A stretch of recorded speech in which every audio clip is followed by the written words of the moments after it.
Արմեդիա YouTube-յան ալիքում ԱՄՆ գլխավոր լուրերն են, ես Հարություն Մինասյանն եմ, բարև ձեզ, սկզբում փոքր շնորհակալական խոսք, շնորհակալ եմ բոլորին լուրերը հավանելու,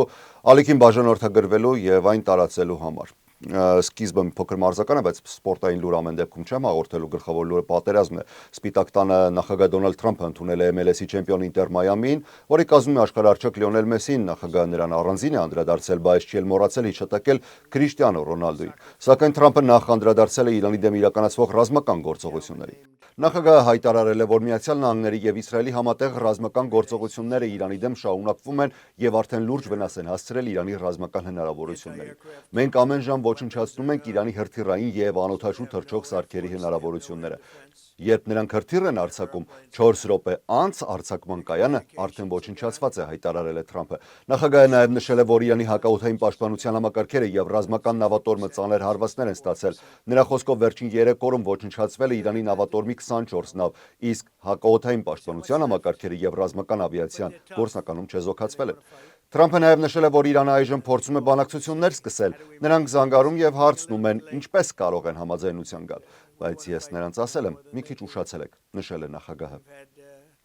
Մերձավոր Արևելքում շարունակվող ռազմական լարվածության ֆոնին կտրուկ սրվել է նաև քաղաքական եւ գաղափարական դիմակայությունը ԱՄՆ-ի եւ Իրանի միջև։ Ավելի վաղ նախագահ Դոնալդ Թրամփը հայտարարել է, որ ցանկանում է ներգրավված լինել Իրանի հաջորդ առաջնորդի ընտրության գործընթացում։ Նա նշել է, որ Իրանը պետք է ունենա այնպիսի ղեկավար, որը կարողանա ապահովել խաղաղություն եւ կայունություն երկրի ներսում ու տարածաշրջանում։ Թրամփը հատուկ անդրադարձել է հնարավոր թեկնածուներից մեկին սպանված գերագույն առաջնորդ Ալի Խամենեիի որդուն, Մոջթաբա Խամենեիին։ Նախագահը նրան անվանել է անընդունելի եւ թեթև քաշային ակնարկելով, որ նման թեկնածությունը չի կարող ընդունելի լինել միջազգային հանրության համար։ Միաժամանակ Իրանից հնչում են կոշտ եւ սպառնալիք պարունակող հայտարարություններ։ Իրանական պետական հեռուստատեսությամբ հեռացակվել է Այաթոլլայի ուղերձ, որտեղ կոչ է արվել արյուն թափել իսրայելցիներից եւ ԱՄՆ նախագահ Դոնալդ Թրամփից։ Քաղաքական լեզվով նման ձևակերպումը նշանակում է բռնի գործողությունների եւ սպանությունների կոչ, ինչը բավական հազվադեպ հայտարարություն է այդ մակարդակի հոգեվորականի կողմից։ Բացի այդ, Իրանի գերագույն ազգային անվտանգության խորհրդի ներկայացուցիչ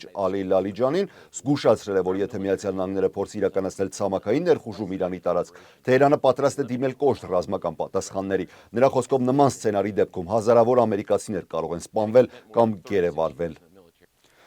Մերձավոր Արևելքում ընթացող պատերազմը աստիճանաբար ընդլայնվում է, ընդգրկելով ավելի մեծ տարածքներ եւ նոր երկրներ։ Վերջին օրերին Իրանը սկսել է հրթիռային եւ անօդաչու թռչող սարքերի լայնածավալ հարվածներ իրականացնել տարածաշրջանի տարբեր ուղղություններով։ Հրթիռային եւ դրոնային հարվածներ են գրանցվել Քուվեյթում, Քաթարում, Բահրեյնում, որտեղ տեղակայված են նաեւ ամերիկյան ռազմաբազաներ։ Տարածաշրջանի մի շարք պետություններ ակտիվացրել են իրենց հակաօդային պաշտպանության համակարգերը, փորձելով կանխել հարվածները եւ պաշտպանել ռազմավարական ենթակառուցվածքները։ Միաժամանակ լարվածությունը աճում է նաև Իսրայելի հյուսիսային սահմանին։ Լիբանանի տարածքում գործող Հեզբոլլա զինված խմբավորումը հրթիռային հարվածներ է հասցնում Իսրայելին, ինչին Իսրայելի բանակը պատասխանում է օդային եւ հրետանային հարվածներով արդեն Լիբանանի հարավային շրջաններում։ Ռազմական գործողությունների հետ մեկտեղաճում են նաև հումանիտար հետևանքները։ Լիբանանում Իսրայելի հարվածներից հետո հազարավոր բնակիչներ ստիպված են լքել իրենց տները, մասնավորապես Բեյրութի հարավային արվարձաններում եւ երկրի հարավային շրջաններում նկատվում է բնակչության զանգվածային տեղաշարժ դեպի ավելի անվտանգ տարածքներ։ Պետդեպարտամենտը հայտնել է, որ արդեն մոտ 20,000 ամերիկացիներ լքել են Մերձավոր Արևելքը։ Պաշտոնական հաղորդագրության համաձայն կազմակերպվում է հատուկ չարտերային չվերթներ այն ամերիկայի քաղաքացիների համար, ովքեր ցանկանում են հեռանալ տարածաշրջանից։ Առաջին նման չվերթը իրականացվել է չորեքշաբթի, իսկ հաջորդները նախատեսված են առաջիկա օրերին, սակայն պաշտոնյաները չեն հայտնել, թե կոնկրետ որ երկրներից են դրանք իրականացվելու։ Ավելի վաղ ԱՄՆ իշխանությունները խնդրել էին Բահրեյնում, Իսրայելում, Քուվեյթում, Քաթարում, Սաուդյան Արաբիայում եւ Արաբական Միացյալ Էմիրություններում գտնվող ամերիկացիներին լրացնել առցանց ձևաթուղթ հնարավոր տարհանման չվերթների վերաբերյալ տեղեկատվություն ստանալու համար։ Օրվա սենսացիոն լուրը ստացանք Դոնալդ Թրամփից, նախագահը պաշտոնանկ է արել ներքին անվտանգության նախարար Քրիստի Նոեմին։ True Social հարթակում արված հայտարարության համաձայն սենատոր Մարկ Վեյն Մալին Օքլահոմայից կդառնա ներքին անվտանգության նոր նախարար եւ պաշտոնը կստանձնի 2026 թվականի մարտի 31-ից։ Իսկ Քրիստի Նոեմը կանցնի նոր պաշտոնի դառնալով Ամերիկայի վահանի հատուկ ներկայացուցիչ։ Այս նախաձեռնությունը անվտանգության ծրագիր է արևմտյան կիսագնդում, որը պաշտոնապես ներկայացվել է այսօր եւ որին կանդրադառնանք այս թեմայից հետո։ Քրիստի Նոեմը Թրամփի վարչակազմի ամենահայտնի նախարարներից մեկն էր եւ հատկապես աչքեր ընկնում ներգաղթի հարցում իր կոշտ դիրքորոշմամբ։ Միաժամանակ նրա գործունեությունը հաճախակի քննադատությունների առիթ էր տալիս, հատկապես մեծ արձագանք էր ստացել հունվարին տեղի ունեցած միջադեպը Մինեապոլիսում, երբ դաշնային ներգաղթի գործակալների կրակոցներից սպանվեցին երկու ամերիկացիներ՝ Ռենե Գուտը եւ Ալեքս Պրեը։ Այդ ժամանակ Քրիստի Նոեմը հայտարարել էր, որ նրանք մասնակցել են ներքին ահաբեկչության գործողության, սակայն ավելի ուշ հրապարակված տեսանյութերը կասկածի տակ էին դրել այդ պնդումները։ Նոր նշանակվող նախարար Մարքվեյն Մալինը նախկինում պրոֆեսիոնալ խաղաղամենամարտերի MMA մարտիկ է եւ ներկայումս ԱՄՆ Սենատի միակ բնիկ ամերիկացի անդամ է։ Նա շուրջ 10 տարի աշխատել է ներկայացուցիչների պալատում, իսկ վերջին 3 տարիներին Սենատում է։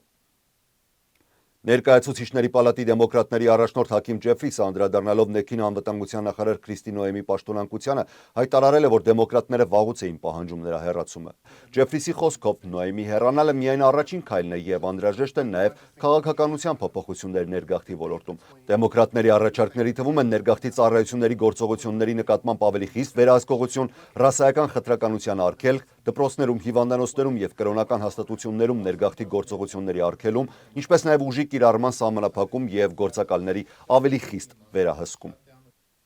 Սենատի դեմոկրատ ղեկավար Չակ Շումերը լրագրողների հետ զրույցում հայտարարել է, որ խնդիրը ոչ թե կոնկրետ անձի մեջ է, այլ ամբողջ քաղաքականության։ Նրա խոսքով ներքին անվտանգության համակարգում առկա խնդիրները խորն են եւ չեն կարող լուծվել միայն ղեկավարի փոփոխությամբ։ Շումերը նշել է, որ վարչակազմը պետք է փոխի ներգաղթի քաղաքականությունը եւ սահմանափակի այս ներգաղթի ծառայության գործողությունները։ Շումերը հավելել է, որ խնդիրը քաղաքականության մեջ է, ոչ թե անձնակազմի եւ ամբողջ համակարգն է պետք վերանայել։ Դեմոկրատ առաջնորդը նաեւ նշել է, որ ներկայիս իրավիճակում դժվար է վստահել, որ որևէ ղեկավար կարող է արդյունավետ կառավարել այդ կառույցը, եթե քաղաքականությունը մնում է նույնը։ Լրագրողները հարցրել են, արդյոք դեմոկրատները պատրաստվում են արգելափակել Մալինի հաստատումը Սենատում։ Շումերը հստակ պատասխան չի տվել, նա ակրկնել է, որ առաջնահերթ պետք է փոխվեն օրենքներն ու քաղաքականությունը։ Ներքին անվտանգության նախարարի պաշտոնում առաջադրված սենատոր Մարքվեյն Մալինը հայտարարել է, որ պատրաստ է համագործակցել ինչպես հանրապետականների, այնպես էլ դեմոկրատների հետ Սենատում իր հաստատման գործընթացի ընթացքում։ Լրագրողների հետ զրույցում Մալինը նշել է, որ նախագահ Դոնալդ Թրամփի հետ ունի երկար տարիների լավ հարաբերություններ եւ պատրաստ է աշխատել նրա կառավարության կազմում։ Նրա խոսքով Սպիտակ տանից ստացած հեռախոսազանգը անսպասելի էր, սակայն մեծ ոգևորությամբ է ընդունել առաջարկը։ Նա ընդգծել է, որ նախարարությունը շատ լայն լիազորություններ ունի եւ պահանջում է մեծ աշխատանք երկրի անվտանգության համակարգը ուժեղացնելու համար։ Սենատոր Մալինը նաև նշել է, որ պատրաստ է հանդիպել Չակ Շումերի հետ, քննարկելու նրա մտահոգությունները եւ փորձելու ստանալ նաև դեմոկրատների աջակցությունը։ Մալինը նաև պաշտպանել է Քրիստի Նոեմին, նշել է, որ նա բարդ պայմաններում է աշխատել եւ կատարել է իր հնարավոր լավագույն աշխատանքը։ Նրա խոսքով ցանկացած ղեկավարի համար միշտ կան դասեր, որոնք կարելի է քաղել նախորդ փորձից եւ մտադիր է շարունակել այն հաջողությունները, որոնք արդեն ձեռք են բերվել, ինչպես նաև բարելավել այն ոլորտները, որտեղ դեռ կան խնդիրներ։ Մալինի թեկնածությունը այժմ պետք է հաստատվի ԱՄՆ Սենատի կողմից եւ այդ գործընթացը կարող է դառնալ հերթական քաղաքական պայքարի թեմա ներգաղթի քաղաքականության շուրջ այս տարաձայնությունների ֆոնին։ Ավելի վաղ մինչև Նոեմին պաշտոնակության լուրը Սենատում հերթական անգամ չի հաջողվել ընդունել ներքին անվտանգության նախարարության ֆինանսավորման օրինագիծը, քանի որ դեմոկրատները կրկին արգելափակել են դրա առաջխաղացումը։ Քվեարկության արդյունքը եղել է 51 կողմ եւ 45 դեմ, սակայն ընդհանցակարգային քայլը շարունակելու համար անհրաժեշտ էր առնվազն 60 ձայն։ Նախարարության մասնակի փակումը, որը սկսվել է փետրվարի 14-ին, շարունակվում է եւ այժմ կողմերը ստիպված են լինելու հասնել երկուսակցական համաձայնության ճգնաժամը լուծելու համար։ Հանրապետականները փորձում են ճնշում գործադրել դեմոկրատների վրա, նշելով, որ Իրանի հետ լարվածության եւ հնարավոր ահաբեկչական հարձակումների վտանգի պայմաններում երկրի անվտանգության համակարգը չի կարող մնալ առանց լիարժեք ֆինանսավորման։ Սա նաեւ Սենատի քվեարկությամբ արգելափակված երկուսակցական նախաձեռնության շարունակություն է, որը նախատեսում էր սահմանափակել նախագահ Դոնալդ Թրամփի ռազմական գործողությունները Իրանի դեմ։ Քվեարկության արդյունքը եղել է 53 դեմ եւ 47 կողմ։ Հանրապետական սենատորներից գրեթե բոլորը քվեարկել են նախաձեռնությանը դեմ, իսկ դեմոկրատների մեծ մասը կողմ։ Օրինագիծը նախատեսում էր, որ Իրանի դեմ ցանկացած ռազմական գործողություն պետք է իրականացվի միայն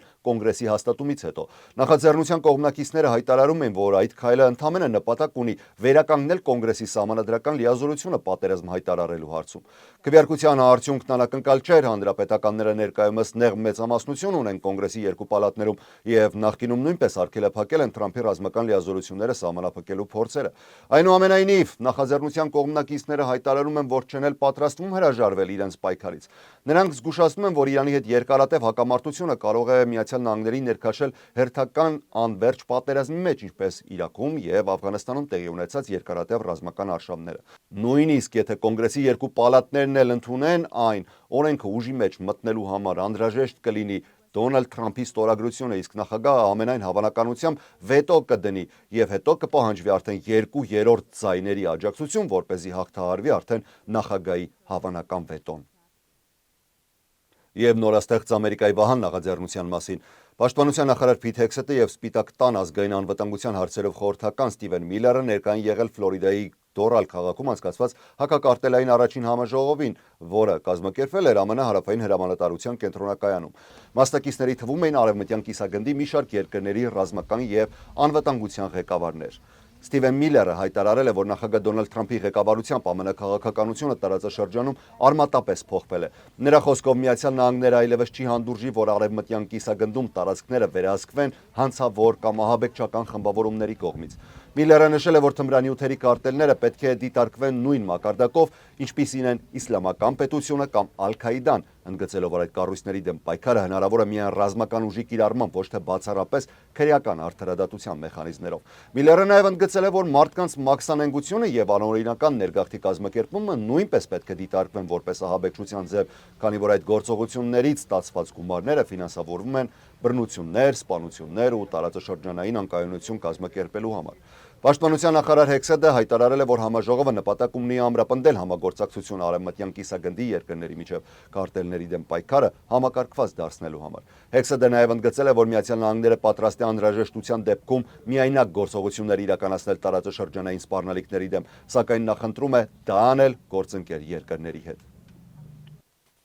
Վերջում գանք Լոս Անջելես։ Դաշնային եւ տեղական իրավապահները լայնածավալ գործողություններ են իրականացրել ուղղված 18th Street հանցավոր խմբավորման դեմ պայքարին։ Գործողության արդյունքում մեղադրանքներ են առաջադրվել առնվազն 14 անձի, որոնցից մի քանիսը արդեն ձերբակալվել են։ ԱՄՆ դատախազության ներկայացուցիչների խոսքով այս գործողությունը իրականացվել է նախագահ Դոնալդ Թրամփի հանձնարարականի շրջանակում, որը նպատակ ունի ամբողջությամբ վերացնել թմրանյութերի կարտելները եւ միջազգային հանցավոր կազմակերպությունները։ Դաշնային իշխանությունները հատուկ ուշադրություն են դարձնում հատկապես ֆենտանիլի ապօրինի շրջանառությանը, որը վերջին տարիներին հազարավոր մահերի պատճառ է դարձել ԱՄՆ-ում։ Իրավապահները խուզարկություններ են կատարել Լոս Անջելեսի տարբեր շրջաններում եւ իրականացրել են մի շարք ձերբակալություններ։ Ընդհանուր կատարվել է 12 խուզարկություն, ձերբակալվել է 12 կասկածյալ, իսկ եւս 6 անձ որոնվում է եւ համարվում է փախուստի մեջ գտնվող։ Իրավապահների խոսքով 18th Street խմբավորում արևմտյան կիսագնդի ամենամեծ եւ ամենաբռնի հանցավոր խմբավորումներից մեկն է։ Այն ունի ավելի քան 100,000 անդամ ԱՄՆ-ում եւ կապեր կենտրոնական ու հարավային Ամերիկայի երկրներում, այդ թվում Էլ Սալվադորում եւ Հոնդուրասում։ Քննության տվյալներով խմբավորումը վերահսկում էր թմրանյութերի վաճառքը Լոս Անջելեսի մի շարք շրջաններում, հատկապես Մաքարթր պարկի տարածքում, ինչպես նաև Հոլիվուդում, կենտրոնական Լոս Անջելեսում եւ Սան Ֆերնանդոյի հովտում։ Իրավապահ մարմինները հայտարարել են, որ գործողությունը միայն սկիզբն է եւ պայքարը Լոս Անջելեսում գործող հանցավոր խմբավորումների դեմ շարունակվելու է։ Նրանք նաև նշել են, որ դաշնային մեղադրանքների դեպքում դատապարտված անձիկ կարող են երկարաժամկետ ազատազրկման ենթարկվել, անգամ մինչև ցմահ բանտարկության։ Այսօր այսքանն էինք առանձնացրել լուրերի համար, ես Հարություն Մինասյանն եմ, շնորհակալ եմ բոլորիդ ուշադրության համար, ամենակարևորը խաղաղ եւ առողջ եղեք։